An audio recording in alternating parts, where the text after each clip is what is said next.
You always play very well when you're comfortable. I know 3D, you like to be comfortable, and you're relaxed, you feel well. Early, the Brodies seemed to be struggling, didn't seem to be fitting in well early on in the season, but ever since the new year came around, they made some adjustments, and he seems to be fitting in quite nicely. Yeah, I think early on, the 7 seconds or less and shooting a lot of threes, and we know Russ can shoot the three, but you don't want him. The more threes he takes, less pressure he's putting on the defense, less chance that he needs to get his man in foul trouble and get to the free throw line. Right. And more importantly, get to the rim like you saw tonight. And the only thing that concerns me about this, though, Ro, is you look at stat sheet, he and James Harden take 16 and 24 shots, and you go all the way down to Austin Rivers, he's 9 of 12. So no Eric Gordon, he's still nursing, the right knee bruise, so maybe a while before he gets back on the floor. So that's the only thing really concerns me on top of, you beat a Grizzly team, right?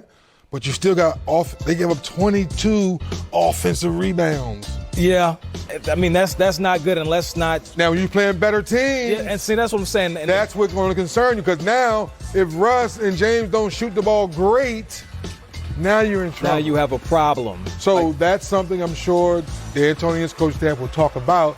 Can Covington, can PJ, can Eric Gordon when healthy, can micro ball rebound by committee on those nights when you don't shoot the ball well, or when you play better defensive teams who do not foul you. Now you're not getting to the free throw line. Now you're not shooting the ball well. Now micro ball has to figure out how to play half-court defense. Yeah, I'm so interested to see if this style of play is going to be sustainable through the rest of the season. But let's talk about the Memphis Grizzlies for a second. We saw them get on a tear. All of a sudden, they were in the 8th position in the playoffs. And now all of a sudden, they're starting to backpedal like Dion in his prime. They're going backwards a little bit. They took that L against the Clippers, get blown out by 27, and all of a sudden this rookie that everybody's heard of named Zion is playing very well with the Pelicans, and they're winning games. Did the Grizzlies peak too early, and are they going to continue to slide with all these injuries? No, I'm not going to say they peaked too early, just that last part you said. They've hit some injuries at the bad part of the season as well. When Dame went down, all the Blazer fans said, oh, man, Dame was playing like an MVP. There's no way we can hold on. Then Sacramento starts winning a couple games. They said, wait a minute, maybe it's us. Then the Spurs said, don't forget about us. We've been in the playoffs 23 straight years. Then LaMarcus Aldridge doesn't play tonight. So each team from 8 on down to 11 or 12 has had a significant injury that may hold them out. So I'm going to answer your question again. No, I think Ja and Jaren Jackson Jr. and all those young guys in Memphis were playing lights-out basketball. Just unfortunate now with, I think, young fella, Brandon Clark. Brandon Clark just got hurt as well. So he and Jaren Jackson Jr. getting hurt. Now you're asking Ja to do it all by himself, and that's a tough thing to do. So you lose Brandon Clark. You also, let's not forget about the trade where you take Jay Crowder away, who was clearly a big piece of what they were doing, the veteran leadership. No Winslow now. Winslow, you have all these different things happening. So, I mean, the Grizzlies, they played well. We'll see if they can come back and make something of the rest of this season. But going back to the Houston Rockets, obviously Gordon hasn't been there, but they've had success. They've been able to get victories without him being in the lineup.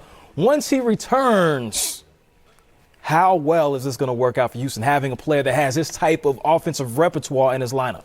Offensively, I think they'll be fine.